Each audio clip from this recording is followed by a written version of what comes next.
Bonjour à toutes et à tous. On se retrouve aujourd'hui sur la plage de Vol-les-Roses, et oui, encore, et sous un ciel gris, et oui, encore et toujours. Eh bien, je vais essayer de mettre à profit ces conditions pour les utiliser de manière créative, et ça va être aussi l'occasion de tester un nouveau filtre que j'ai dans ma poche et dont je vous parle dans quelques instants.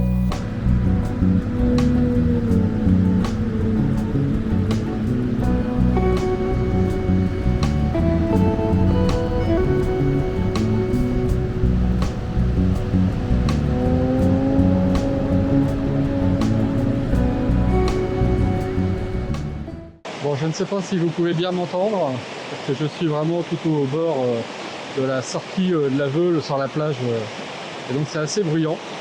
Mais je vais vous montrer comment je me suis installé.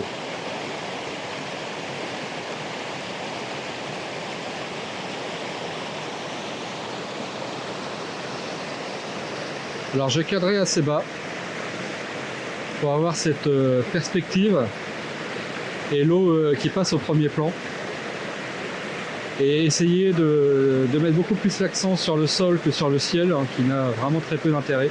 Donc sur le sol qui lui par contre a plein de petits détails qui peuvent être sympas. Je fais en sorte de placer cette passerelle un petit peu sur le tiers gauche de l'image à peu près jusqu'au centre. Et l'eau qui part du haut à gauche de l'image vers le bas à droite et qui apporte pas mal de dynamisme. Pour l'instant au niveau de mes réglages, je suis à F11 au 15e de seconde et ISO 100. Ce qui, si je vous montre une photo que je viens de faire en guise de test, donne déjà un effet de filet sur l'eau. Mais je vais essayer justement d'avoir un rendu un peu plus long en termes de pose. Je viens d'installer un filtre 2 en 1 qui est à la fois un filtre polarisant et un filtre ND variable de 2,32. Pour l'instant, je suis à l'équivalent de ND2. Et je m'intéresse à la polarisation. Alors pour la polarisation, j'ai juste cette bague extérieure qui me permet d'agir un petit peu sur la polarisation. Alors là, vu les conditions de lumière, ça a assez peu d'impact. Ça réduit peut-être un tout petit peu la réflexion sur la marque qui est ici. Là, pour l'instant, avec les réglages que j'ai, si je veux une exposition correcte, ça va m'amener au 6e de seconde. Et bien maintenant, si j'agis sur cette petite poignée orange, je vais agir sur le filtre ND. Et là, j'arrive à une exposition à 0,5 secondes, ce qui me semble plutôt pas mal. Donc on va faire une première prise de vue comme ça, 0,5.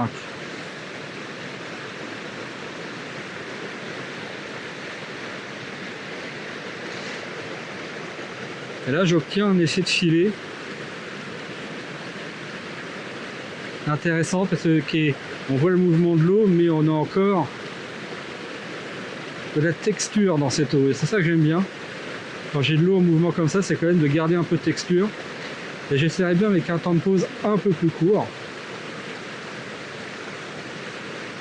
Donc dans ce cas-là, je vais éclaircir un petit peu l'image et corriger mon exposition pour arriver à aller au 5e de seconde cette fois-ci.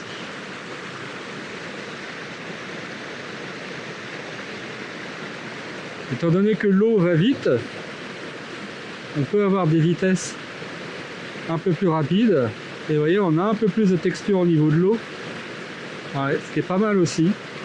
Et le filtre polarisant, si je ne me trompe pas, il a dû avoir une action sur cette petite zone d'eau au premier plan.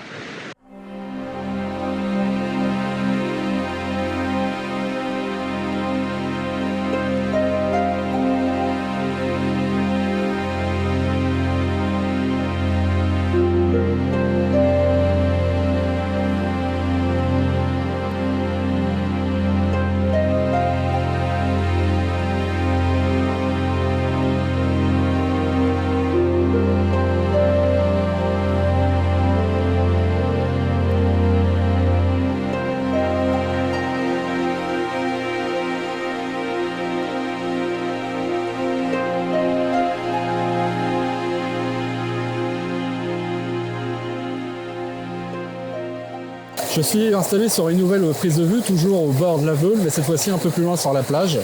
Une position un petit peu précaire, je suis assez bas du sol et je suis dans une position un petit peu inconfortable. Mais ça va le faire, je fais quand même attention à la stabilité de mon appareil parce que là je suis dans l'eau en fait. Et je vais vous montrer comment ce filtre CPL N232 peut s'avérer utile dans ces cas-là.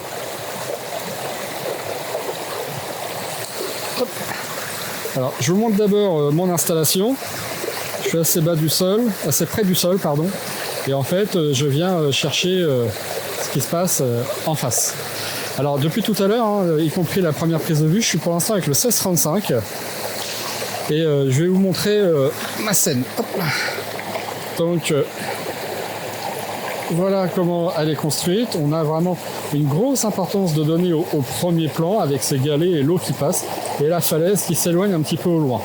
J'ai essayé quand même d'équilibrer au mieux la vue, même si je pense qu'il y a un petit déséquilibre sur la partie droite de l'image. Mais si je ne garde pas... Attendez, je vais faire revenir l'image.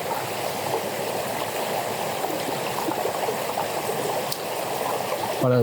Il y a un déséquilibre sur la partie droite de l'image, mais si j'inclus un peu plus de ça, je vais avoir trop de la ville sur le côté gauche, donc je préfère avoir une partie un petit peu vide.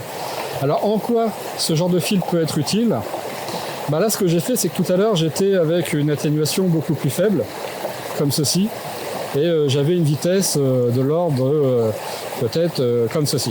Et moi mon intention c'est de prendre à 0,5 secondes, parce que j'aime bien le rendu de cette eau 0,5 secondes. Donc ce que je vais faire, c'est que je vais d'abord régler ma vitesse à 0,5 secondes et ensuite je vais utiliser le filtre pour amener une exposition correcte à cette vitesse là.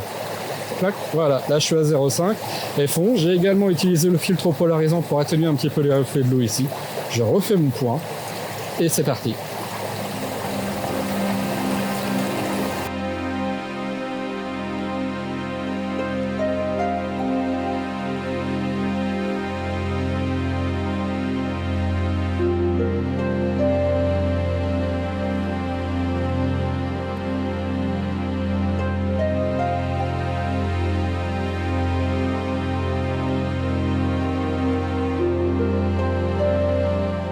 Pour ceux qui auraient vu la vidéo que j'ai postée le 29 décembre, où j'étais venu aussi sur les falaises entre Veule-les-Roses et Sotteville-sur-Mer, hein, on avait parlé de cette barge qui s'est échouée, donc elle est toujours là.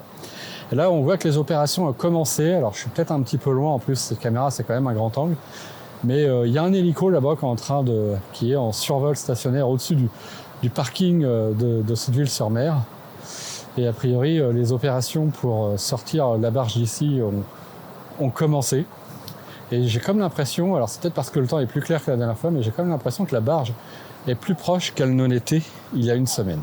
Bon, maintenant que je suis installé sur une zone un petit peu plus calme de la plage, je me suis éloigné des bords de la Veule, même si c'est toujours elle qui passe devant, mais c'est beaucoup moins bruyant, en dehors du bruit de l'hélico. Mais c'est un peu plus calme et je vais pouvoir vous détailler un petit peu plus le principe de ce filtre. Il s'agit d'un filtre 2 en 1 CPL ND232, c'est un filtre vissant, ici c'est le modèle 77 mm. Donc il y a deux parties mobiles, il y a cette partie mobile qui agit sur la polarisation, et après quand on fait bouger cette partie-là, on agit sur la partie filtre variable. Donc on va de ND32 à ND2. Et je trouve ça intéressant, ce côté 2 en 1 en fait. Je vais vous remettre l'image sur laquelle je me suis arrêté. Alors là on est sur une zone complètement différente et je vais aller voir si le filtre polarisant, la partie polarisante a un effet sur cette image là. Ça m'a l'air très subtil, mais il y a quand même un très léger effet. C'est pas forcément les conditions idéales pour tester un filtre CPL aujourd'hui, mais ça agit un petit peu ici sur cette zone-là, mais c'est très léger. Et puis, si je bouge l'autre partie de la bague, vous voyez que ça va agir sur l'assombrissement de l'image. Donc là, le minimum sur ce filtre-là, c'est ND2, et le maximum, c'est ND32. Les bagues sont assez souples à utiliser, et la présence des petites bagues qui ressortent là pour attraper le filtre ND variable sont plutôt agréables à utiliser. Là, j'ai fait une scène toute simple. Voilà, F11 au 6e de seconde, ISO 100. pour mettre en avant le côté, là, la Veule là, qui finit par se jeter dans la Manche. Alors elle s'est séparée en deux sur la plage. Et j'aime bien ce côté vraiment assez minimaliste de cette scène. Voilà, donc petit effet de l'effet du filtre polarisant, mais très léger encore une fois.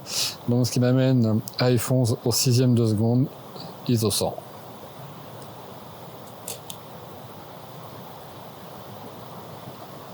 Et je suis à 16 mm et on va regarder l'image. Mais si je regarde un petit peu sur les coins de l'image, j'ai vraiment pas l'impression qu'il y ait de présence de vignettage. Donc ça c'est plutôt un bon point, c'est-à-dire que le filtre est un petit peu plus grand que l'élément frontal de l'objectif, donc c'est peu limité, même sur un grand angle comme ça, l'apparition de vignettage.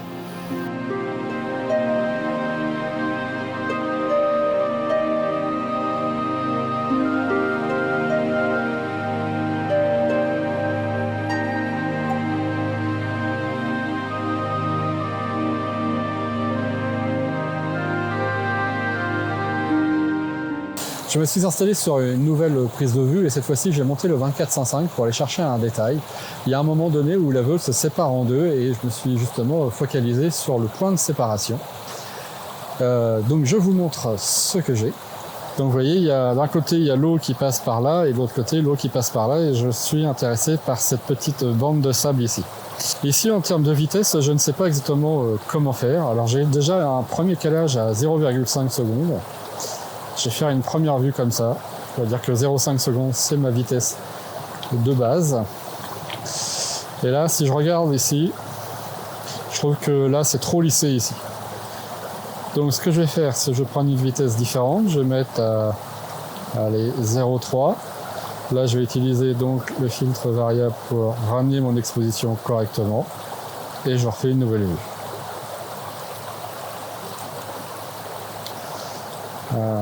Regardons le résultat. Alors, c'est encore un peu trop lissé. Alors on va aller chercher du 6e de seconde. Hop, j'affiche mon exposition et j'ajuste comme ceci. Je refais le point. Voilà, 6e de seconde. Ouais, ça me paraît pas mal. Étant donné que j'essaie quand même de garder un peu de détail dans l'eau. Ce filtre variable est plutôt intéressant dans cette situation puisqu'on peut s'amuser à jouer sur différentes vitesses et à utiliser le filtre variable pour ajuster la luminosité en conséquence.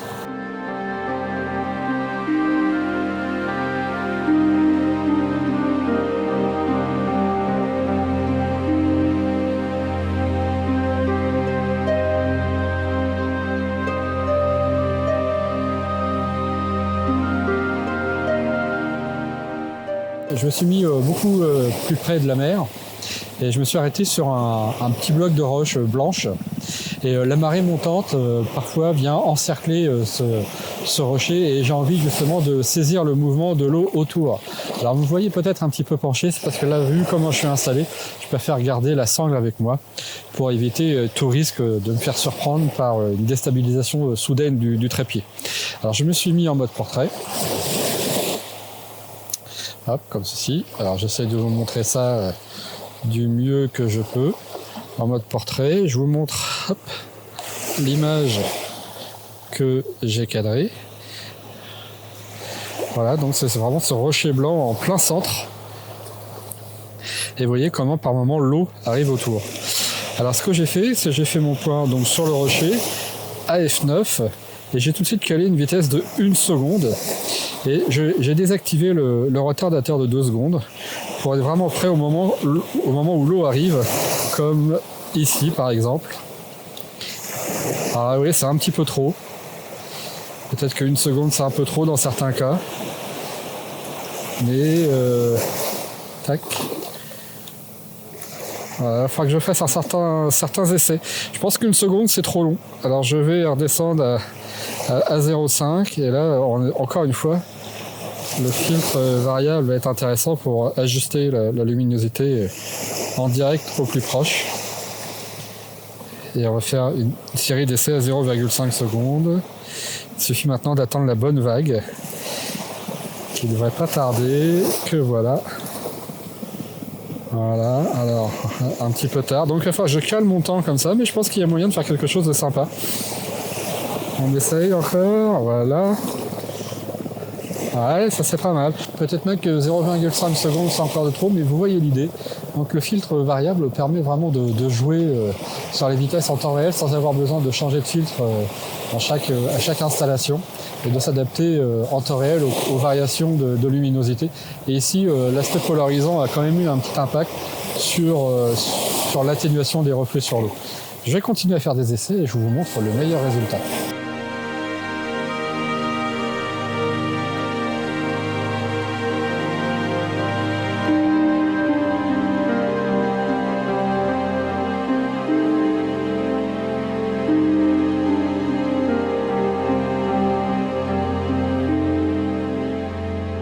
Je vais terminer cette vidéo, une fois n'est pas coutume, en intérieur. J'avais besoin d'un endroit un petit peu plus calme pour faire la conclusion et il commençait à y avoir pas mal de monde sur ces plages.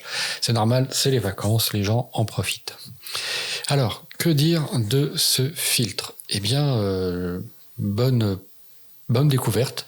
Je trouve que la combinaison CPL ND232 fonctionne bien. Elle fonctionnait d'autant mieux que j'étais dans des conditions de lumière qui ne nécessitaient pas d'atténuation supérieure au filtre ND32.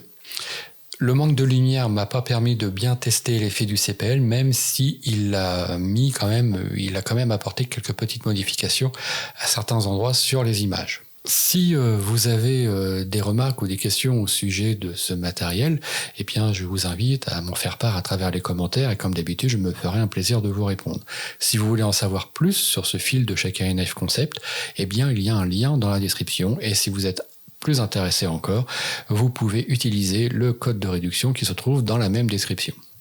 J'espère que cette vidéo vous a plu. Si c'est le cas, n'oubliez pas de mettre un petit j'aime dessus. Et en attendant de vous retrouver pour une prochaine vidéo, je vous souhaite une très bonne semaine et à bientôt. Salut!